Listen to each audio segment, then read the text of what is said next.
هەموو لایەک دەزانن 3 ساڵ تێدەپەڕێت بەسەر هێرش و داگیرکردنی شەنگال و جینۆسایدکردنی بۆیە سەرەتا ئەو هێرش و جینۆسایدی شەنگال شەرمەزار دەکەین. شەنگال شوێنێکی گرنگ و استراتیژیە لە ڕووی جوغرافیەوە لە نێوان بەشەکانی کوردستاندا و هەروەها بیر و ئاینێکی دێرینی کووردا. لەبەر ئەوە بۆ پاکتاوکردنی ئەو ئاینە و دەست درێژیکردنە سەر ژنان و لەباربردنی دەستکەوتەکانی هەرێمی کوردستان و ڕۆژاوای کوردستان کە ئەوەش بە پێشانگایەکی دەوڵەتی تورک و ئەردۆگان و دار و دەستەکەی بوو کە پێشتر پلانی بۆ داڕێژرا بوو کە شەنگال لەلایەن هێزی ئەمنی بجوڵێنرێت و بێبەرگری داگیر کرا.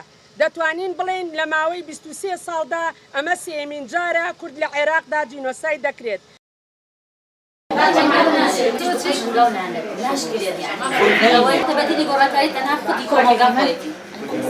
هەمومان دەزانین هێرشێگە بوو لەسەر ئەڵەمە و بەرکرا دانەوێنم.